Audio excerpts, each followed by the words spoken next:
Ótimo, ótimo. Enfim, até agora, de todos que falaram alguma coisa e que eu tenho conhecimento nesse sentido, sim, estamos preparados para o que está por vir. De um modo geral, a gente precisa dessa atualização constante, principalmente nesse sentido de tecnologia, de inovação e se adequar. A gente ainda hoje tem profissionais que não, ainda não usam os mais antigos, né? Não conseguem usar um computador. A gente ainda tem profissional de saúde que não usa um computador. Então, da mesma maneira que esse profissional ele não se atualizou ou por algum outro dele mesmo, né? Mas quer queira quer não, esse profissional ele vai ficando restrito quando ele não se adapta, né, ao que está chegando. E aí aquela velha máxima, né, de que quem responde à evolução é quem segue. E nesse sentido da dia, a gente vê como os profissionais, eu falo isso porque eu sou de sala de aula também de pós-graduação, dessas faculdades particulares, e aí a gente sempre coloca na formação para os alunos esse olhar diferenciado para a inovação. E é correr atrás, porque a vibe é essa, inovação. Então, todo contexto, acho que vocês agora, durante a pandemia, foi um boom de webinar, essas webconferências, muita informação nesse sentido, e vocês devem ter prestado atenção que sempre tinha um tom de inovação na fala de muita gente, mesmo de muitos profissionais, de muitos palestrantes, mesmo quando o assunto não era inovação estava lá na fala. Nesse sentido, se a gente estiver absorvendo tiver tendo esse olhar, essa visão sistêmica, com certeza a gente vai estar junto aí de todo mundo, se preparando para o futuro, para o que está por vir. O nosso país, como bem colocou o professor várias vezes, a gente é um pouco atrasado. Então, mas mesmo assim, na velocidade que muita coisa vem acontecendo, quer queira, quer não, a gente vai acabar sendo engolido e vai ter que se adaptar de alguma forma a algumas dessas tecnologias que estão por vir, né? E a gente fala para a gente ter a unificação dos dados, por exemplo. A gente vai unificar todos os dados do sistema de saúde, olha que lindo. O médico vai acessar lá e ele vai ter todas as informações que o farmacêutico inseriu lá do laboratório, que o psicólogo também, que a assistente social, que todo mundo colocou lá no prontuário do paciente, e ele vai ter acesso, e não só o médico, todos os profissionais vão acessar lá o prontuário e vai ter aquele presente, né, para poder verificar qual a conduta ideal para o paciente conforme a sua formação. É lindo de ver essa possibilidade, que é algo que a tecnologia vai trazer. No entanto, o nosso país está preparado? Não. A gente está longe. Por mais que a gente... O iPhone 12 chegou, aí veio internet 5G. Olha só que legal, né? Poxa, falando esse negócio de dados e 5G, e aí me falavam que que o Brasil não ia estar preparado para o 5G, que a gente só ia ver isso em outros países, mas chegou aqui com o iPhone. Mas não é bem assim, né? Infelizmente. Então, a gente não tem como ainda a gente volta para a questão de infraestrutura e coloca para o país como um todo, mas como profissionais precisamos sim buscar essa atualização constante para que a gente siga junto dos demais. E aí, pessoal, dúvidas? Eu respondi? Eu vou tentar pegar uma caroninha curta, já que ainda tem 4 minutinhos. né?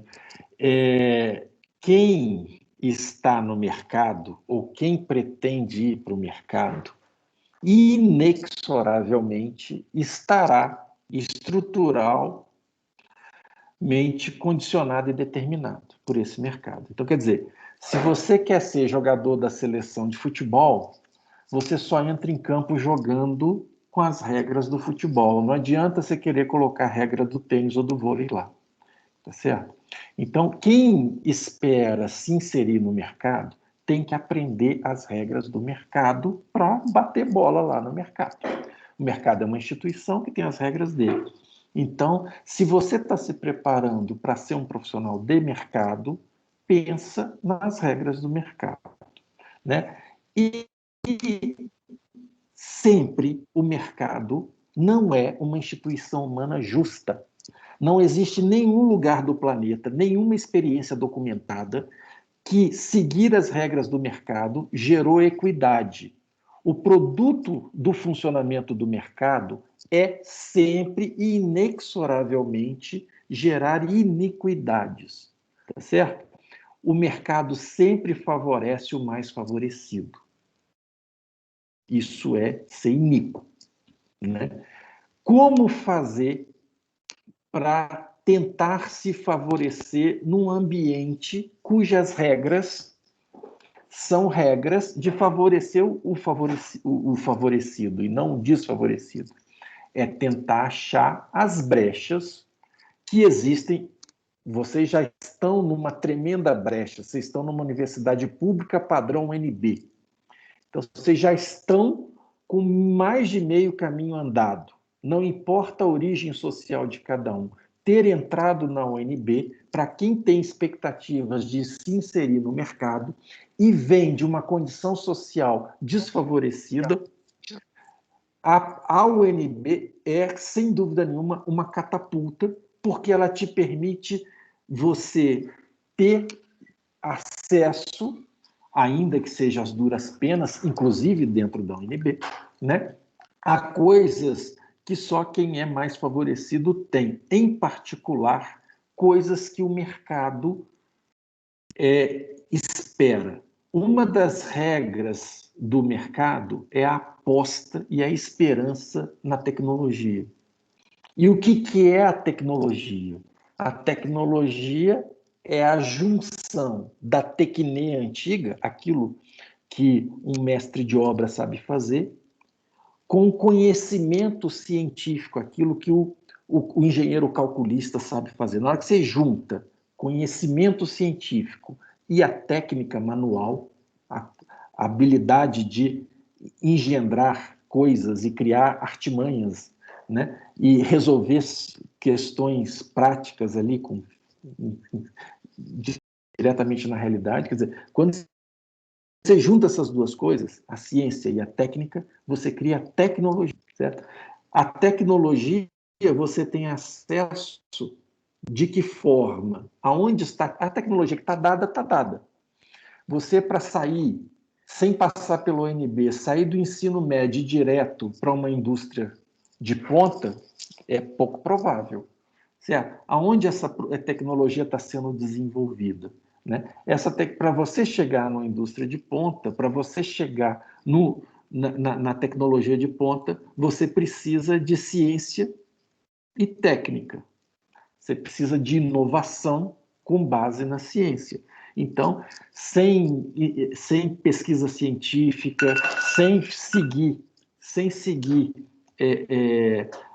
uma agenda de iniciação científica, sem entrar num grupo de pesquisa do muitos que a universidade te oferece, sem poder estar acompanhando a produção científica de ponta, saber aprender a como chegar nessa produção científica de ponta, como chegar em um laboratório de ponta. A farmácia mesmo tem laboratórios de ponta. Como faz para um aluno de graduação da UNB entrar num laboratório de ponta da farmácia? Não vai ser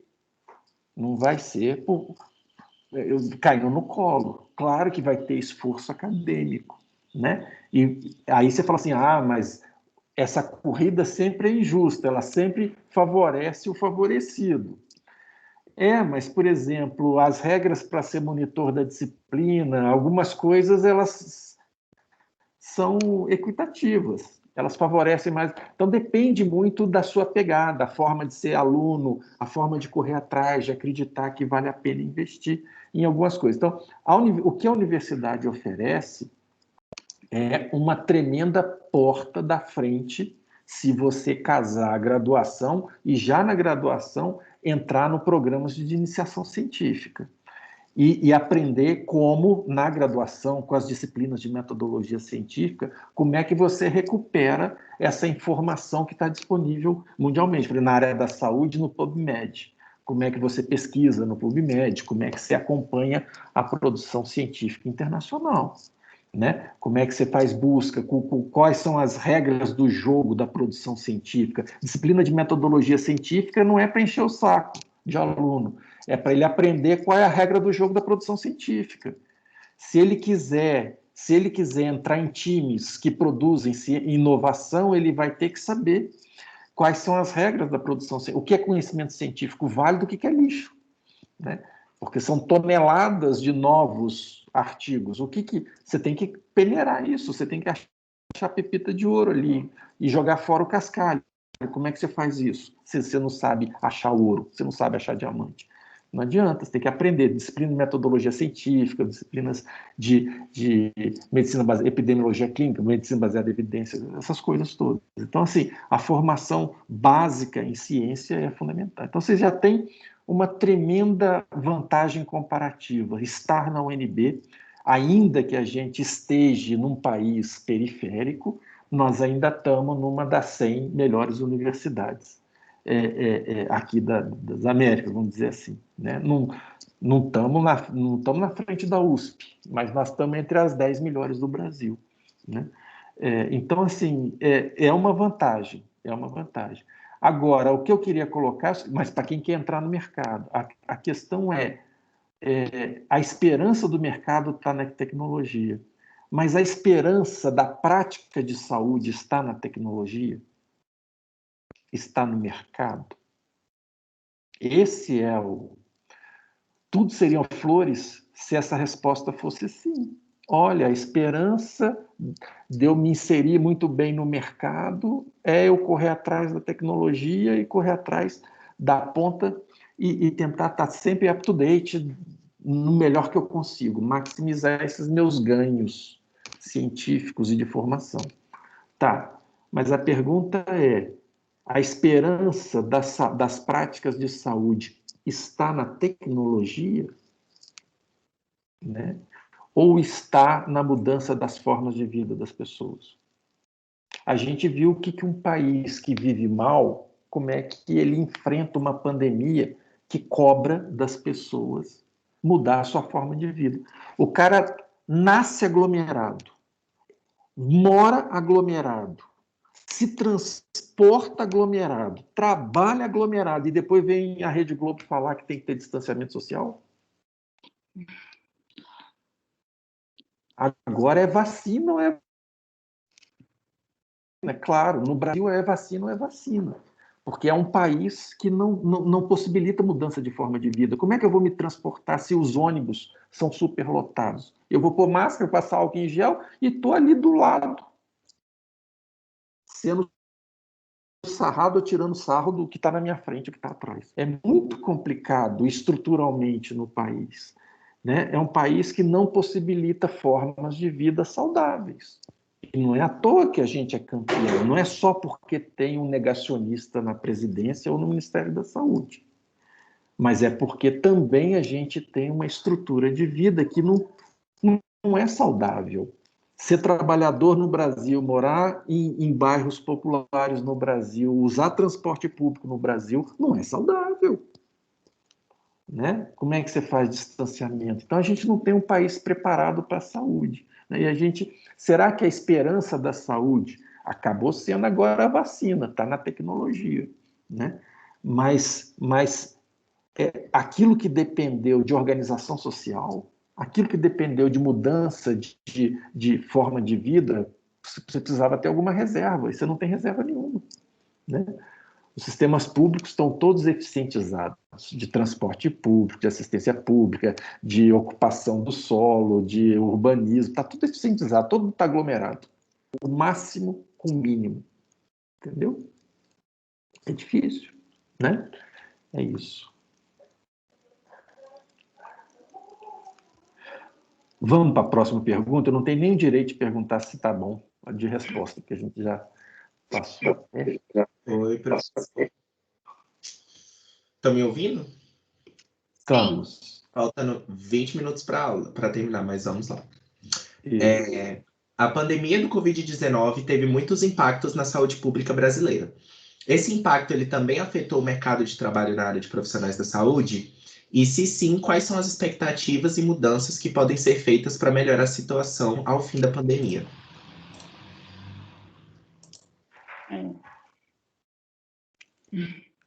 Quer Vamos lá, responder? professor.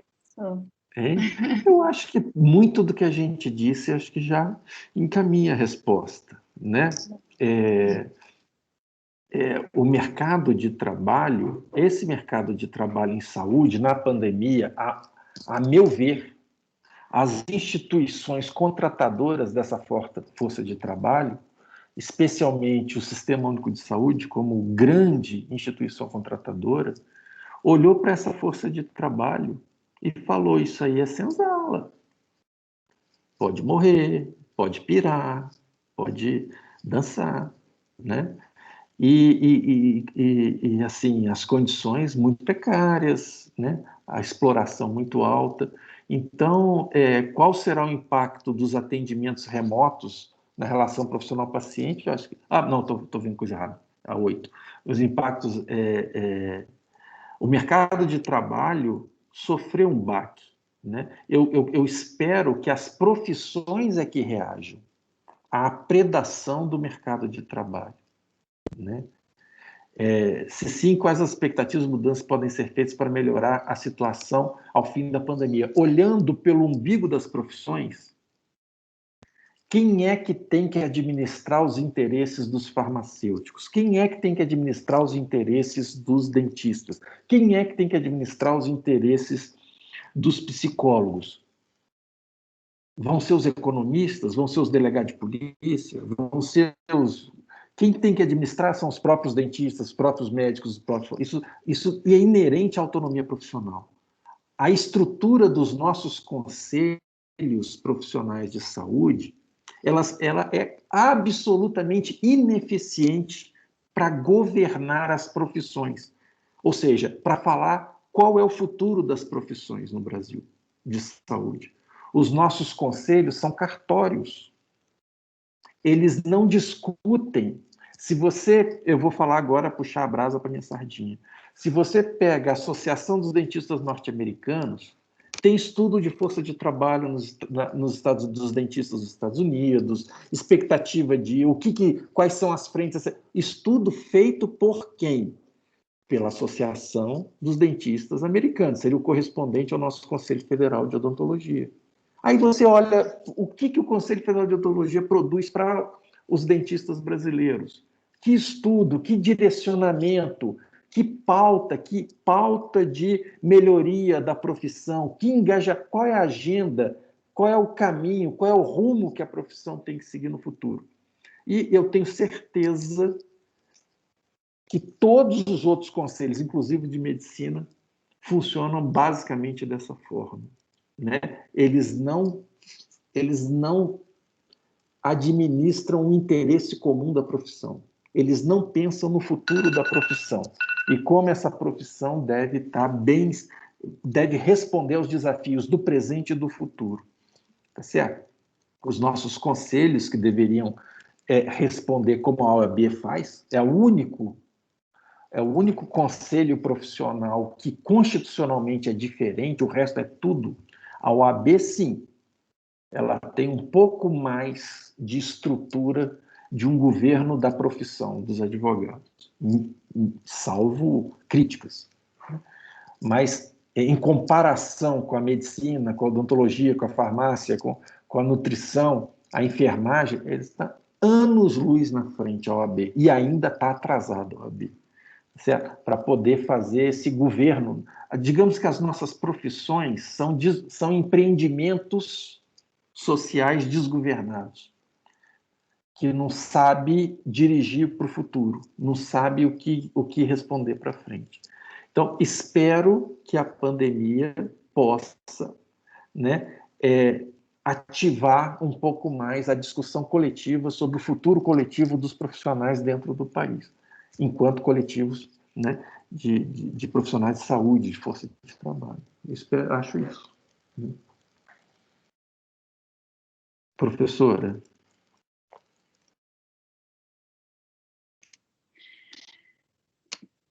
Um ponto que estava cortando muito, estava instável para mim, você ficou congelado, mas um ponto que para mim é bem relevante, que nós já falamos em relação a todas essas mudanças, é a telemedicina, é a telefarmácia. Então, vai ter impacto, essas novas tecnologias, eu imagino que chegaram para ficar. Então, nesse sentido, eu imagino que podemos ser otimistas. Sim. E aí? Fechamos a resposta dessa questão? Sim. Podemos ir para a última? Muito obrigado. Tudo certinho. Foi suficiente? Foi. Foi muito mínimo, não? Não, eu acho que foi. É porque eu acho que muito do que vocês responderam da perguntas que já tinham respondido durante a aula inteira, então deu para absorver bastante. Ah, ótimo. Então, tá. Na verdade, acho que a gente estava falando das duas juntas e acabou juntando. Eu acabei juntando depois, na verdade. Mas eu acho que tem uma questão que poderia ser contribuir, é o seguinte: existem 3 tipos de tecnologia, chamada tecnologia dura, tecnologia leve dura e tecnologia leve. Essa tecnologia do procedimento, dos equipamentos, tá? Então, a resposta está na incorporação de outras tecnologias duras que possam estar transformando. Agora, quando você fala de tecnologia leve e dura, é aquilo que eu falei, são essas tecnologias institucionais. Você ter mudanças nos conselhos, você ter mudança dentro da gestão do Sistema Único de Saúde. E tecnologia leve foi aquilo que a gente falou da humanização. São mudanças da postura da pessoa, mudanças culturais de postura.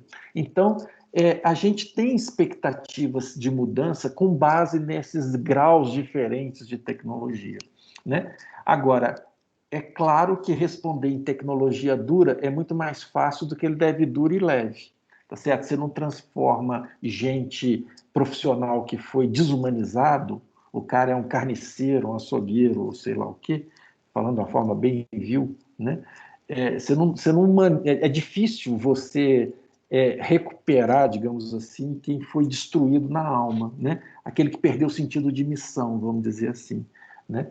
Isso é muito difícil, mudar a cultura da ideologia da pessoa, né? As leveduras, essa questão das instituições e tudo, é menos difícil de mudar, mas é um empreendimento coletivo, tem custos de associação, custo de mais gente. Agora, essas tecnologias duras, essas em que pese serem mais caras, a gente tem que tirar dinheiro e comprar, essas são mais fáceis de incorporar, né? É isso. Vamos para a última pergunta? Vamos lá. Oi, boa tarde, professoras. A minha pergunta é como o desenvolvimento das novas tecnologias pode impactar nos atendimentos de saúde? Qual será o impacto dos atendimentos remotos na relação profissional-paciente? Quais áreas apresentam uma abertura maior aos atendimentos online? Vamos lá, professor. Vamos lá. Eu estou tentando formular uma resposta para não ser repetitiva. Em relação aos atendimentos remotos, relação profissional-paciente, a gente volta telefarmácia, telemedicina, esse desenvolvimento de novas tecnologias se pode impactar nos atendimentos de saúde? Sim, a gente falou disso a aula toda, né? Em muitos momentos a gente tocou nesse sentido e foi lá para a inovação e para o que tem sido desenvolvido nesse aspecto. E tem algumas áreas, sim, a gente tem visto, inclusive, eu nem sei se por acaso o nosso, colocando aqui, o Luiz, né, que é psicólogo, puder acrescentar alguma coisa nesse sentido, mas eu vi, a gente vai lá, entra aqui em algum site específico, marca um atendimento com o psicólogo, a consulta eu cheguei a achar, o atendimento eu cheguei a achar por R$ 30, e eu fiquei assim, né, como é que está o conselho de psicologia em relação a esses atendimentos dessa maneira? Porque quando a gente fala da telemedicina, quando a gente fala da telefarmácia, eu tenho visto os órgãos reguladores atuando bem, assim, nesse sentido. Mas em relação à psicologia, eu fiquei bem curiosa. Essa pergunta trouxe isso para mim, eu querendo fugir um pouco do óbvio do que a gente já tinha falado tanto. Mas aí a gente tem tido, sim, esse tipo de atendimento. Eu não vi nenhum outro profissional de saúde atendendo dessa forma. O nutricionista, eu até vi alguns tentando, mas tem algumas ferramentas que eles precisam, por exemplo, eles vão para verificar peso, altura. Se eu for ver eu aqui na minha casa, vai ser diferente do que se for lá no consultório dele. Então, às vezes, impacta um pouco nesse primeiro atendimento. Mas o psicólogo pareceu, para mim, um pouco mais tranquilo para exercer dessa maneira. É isso mesmo, Luiz?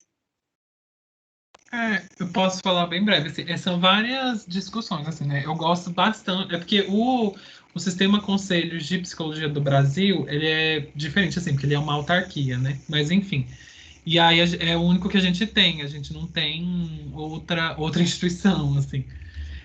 Aí tem o Conselho Federal e tem os regionais, né? Que não são, hoje ainda não é por estado, porque tem algumas regiões que nem todos os estados do Brasil têm as unidades federativas.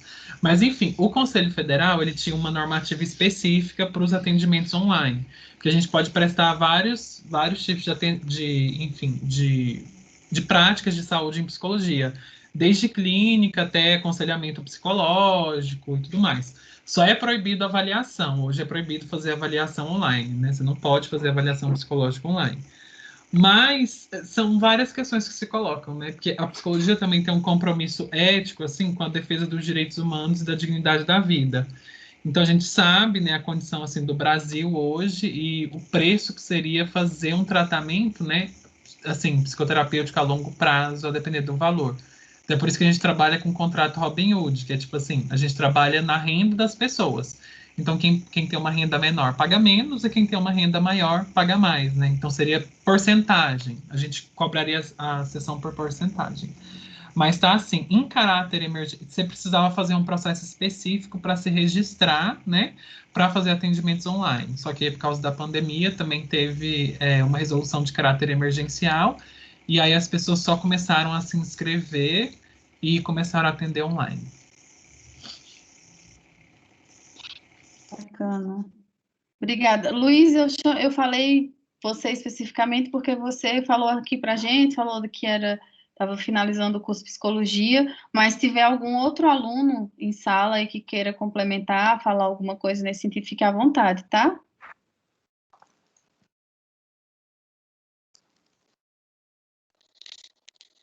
A nutrição também, professora. A nutrição, ela não tem como só atender pacientes que já foram avaliados, né?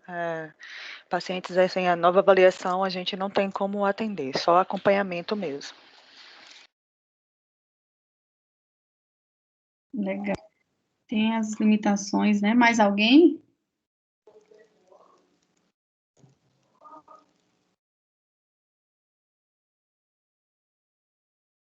Bom,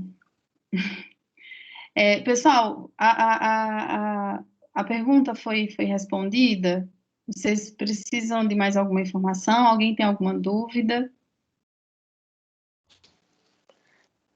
Eu queria fazer uma consideraçãozinha, para variar. Tá? Não posso perder a chance. Né? Abelhudo, né? Então, o seguinte, eu acho que a pergunta foi feita no sentido, de novo, dessas tecnologias duras, né? Como o desenvolvimento de novas tecnologias, e como ela fecha com online, eu acho que ela está para essa tecnologia de comunicação, o que está acontecendo aqui agora. Né? Então, o que eu queria chamar a atenção, em primeiro lugar, é que novas tecnologias podem ser de diferentes naturezas, e nós vamos ver ao longo dessa disciplina, especialmente mais para o final, que a gente tem a chance do desenvolvimento de tecnologias leve-duras e tecnologias leves. Para mim, essas são as tecnologias mais que realmente modificam as coisas, que modifica a forma das pessoas operar no mundo e modifica a consciência das pessoas no mundo, né? A forma de dar sentido de presença delas no mundo. Então, mas isso fica para depois, né? No específico dessa pergunta, né, a parte que me chamou muita atenção, fora o que a gente já falou antes, qual será o impacto dos atendimentos remotos na relação profissional-paciente. Né? É claro que qual é o impacto dessa relação numa sala de aula? É claro que tem prejuízos enormes do ponto de vista da relação interpessoal. Claro, né? Conhecer pessoas ou nunca ver a cara de um aluno. A maior chance que um aluno tem de participar da disciplina é durante a ativação. E parte dos alunos não tem condição de abrir a câmera. Quer dizer, muitos alunos passarão pela disciplina e eu não vou ver nem a cara.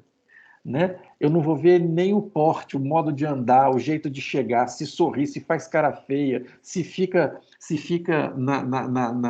no Facebook durante a aula toda. Então, assim, a gente se senta no fundão, se senta na frente, se o olhinho brilha, se tem aquela... A gente não vê a pessoa. Né? E, então, eu acho assim que, para interação humana, qualquer interação humana, o impacto é gigantesco. A gente é bicho de matilha, né? Então, sempre fomos, né, de bando, né? Zé para cá. Então, assim, é claro que essa interação direta afeta qualquer relação humana, quem dirá a relação paciente-profissional. Mas nós falamos aqui também daqueles profissionais que foram desumanizados. Então, muito paciente sai de uma consulta médica, né, e fala assim: poxa, o cara nem olhou para minha cara, o cara nem fez exame, não fala com essas palavras, nem fez o exame clínico, nem tocou em mim. Ele só prescreveu o exame e passou um remédio e nem olhou para mim, não pegou o pulso nem nada. Quer dizer, o grau de industrialização da prática, de desumanização da prática, de tempos modernos da prática profissional, leva a esse completo aniquilamento da humanidade da relação paciente-profissional. Então, qual será o impacto em atendimento remoto para essa relação já completamente deteriorada? Eu acho que pelo menos o profissional vai poder olhar para a cara do paciente que ele tem para olhar. Né? Então, isso se tiver com câmera aberta. Né? Então, assim, depende muito da qualidade de postura que o profissional se predispõe a ter. né? Então, depende muito da escolha do profissional, em que forma com que ele quer ser profissional, né? Eu acho que, claro, que tem impacto, sim, né? Mas tudo tem um saldo positivo, né? Por exemplo, nessa nossa disciplina, as nossas rodas presenciais eram limitadas ao DF. Hoje a gente pode convidar gente do Brasil inteiro ou fora do Brasil, né? Para estar numa roda. Futuramente, eu tenho certeza, se a gente voltar para o auditório, a gente vai ter convidado virtual além dos presenciais. Então, a gente vai incorporando coisas, vai buscando aquilo que seria a melhor solução, a solução mais inteligente, a solução mais compatível com o desenvolvimento que a gente espera. A questão é saber o que a gente espera como desenvolvimento, né? Que futuro, aonde a gente quer chegar com essas coisas. Vai depender muito das escolhas que a gente faz como profissional. É isso que eu queria estar considerando, né? Acho que chegamos ao fim, né? Professora, prova de fogo? Foi bom, né? Obrigada, Eu pessoal. adoro, eu sou suspeito. Eu não sei se os alunos gostaram tanto. Quem mais se diverte com essa... Opa, a Maria Eduarda levantou a mãozinha aí. E aí, Maria Eduarda? Oh, desculpa interromper. Eu queria saber se vai ter chamada, professor, por causa do horário, 18 horas já.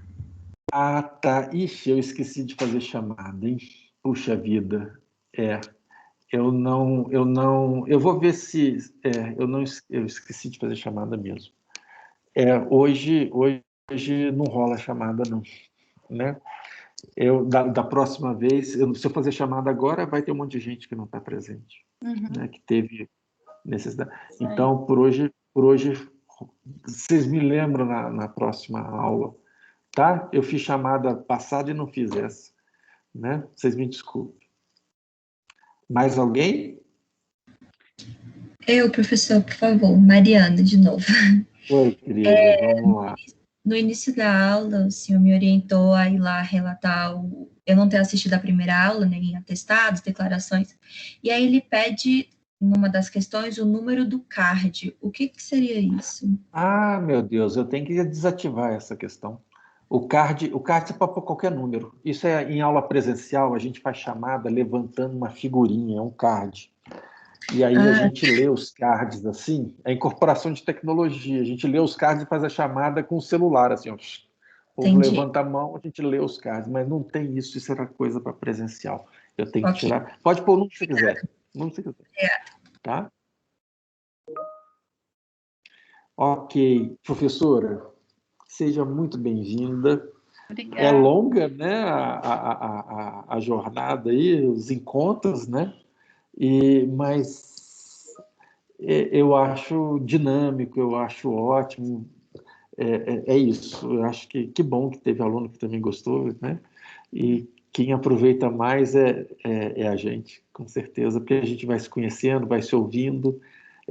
Foi um prazer tê-la e que bom que teremos mais, tá, professora?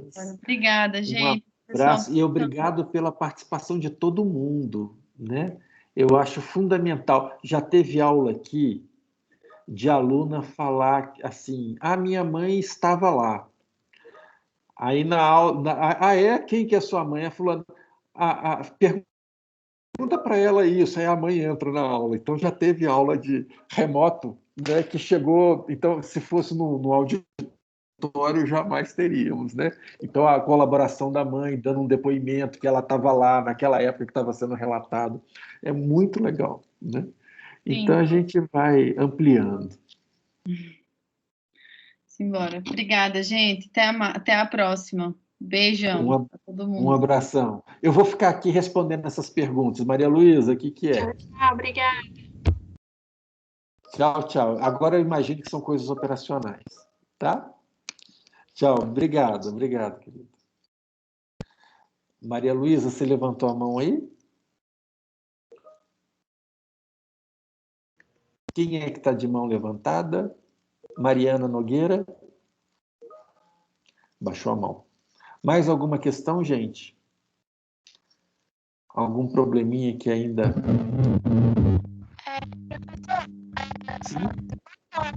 Sim? Ian, eu não estou te escutando. Ian, tá dando um chiadozinho no microfone. Você está com fone de ouvido?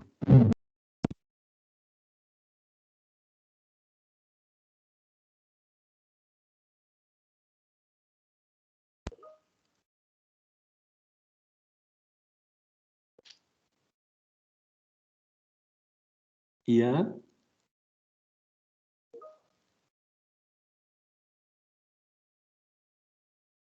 Ah, tá. Você está aqui no chat, né? Deixa eu ver aqui. Faz a pergunta para mim pelo chat aí.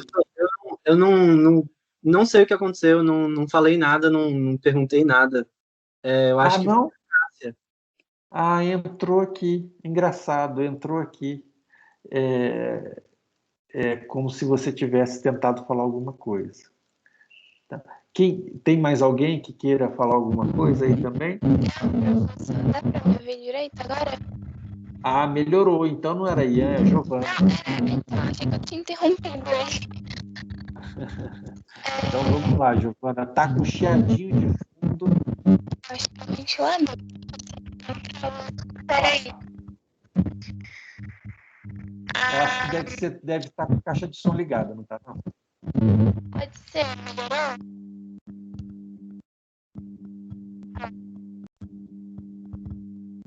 Pode falar. Vamos lá. Pronto, dá pra ver agora. A comparação que eu tava falando, eu não entendi direito.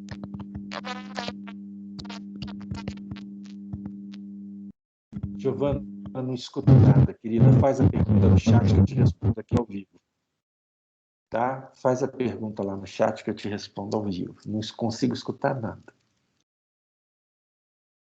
Ela começa bem, mas depois embola tudo.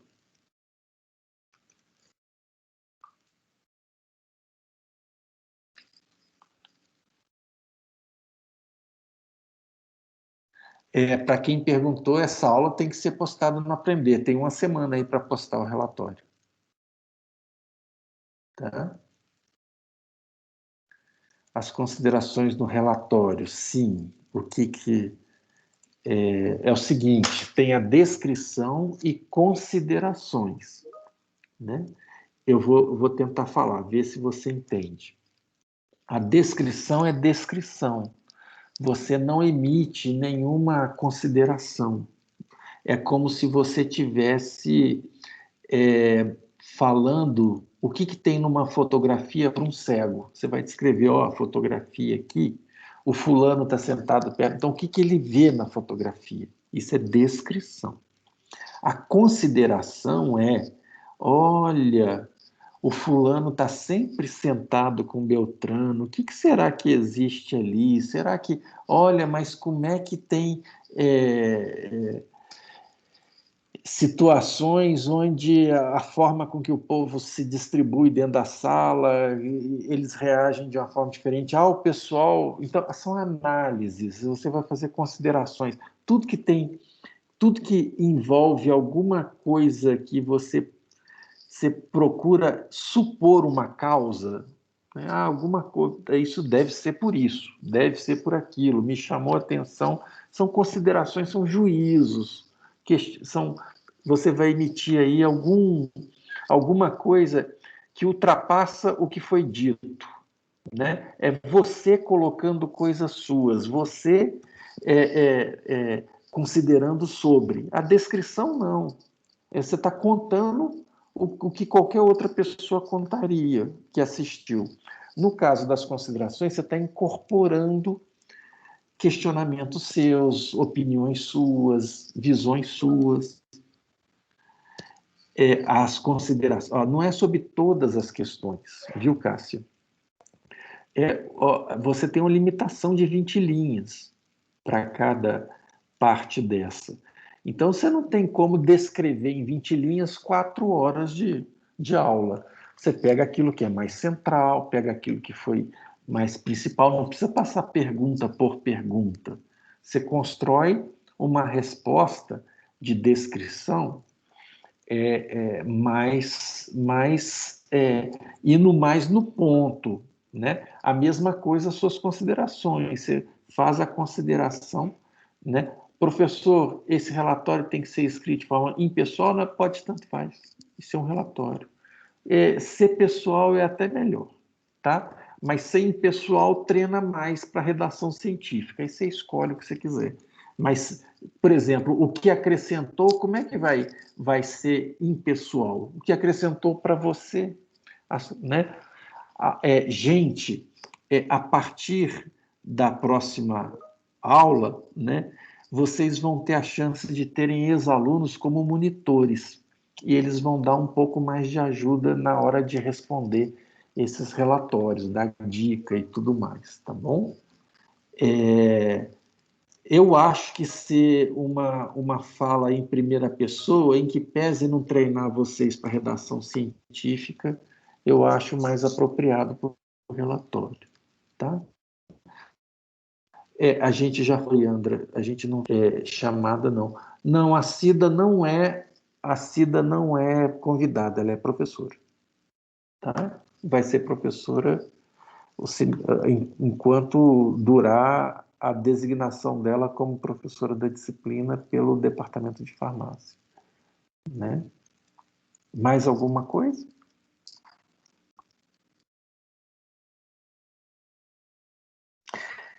Alguma outra dúvida, gente? Olha, eu não olhei meu WhatsApp durante a aula. Se tiver questões assim do tipo, professor, não estou lá no Aprender, teve uma aluna que entrou no WhatsApp, fez uma pergunta assim, agora é que eu vou ver, tá? Não, eu não sou...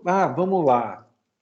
Os professores estão sempre como convidados, tá? Os professores fazem parte. Quem são as pessoas que participaram da roda? Talvez seria melhor assim do que falar os convidados, né? Mas, a princípio,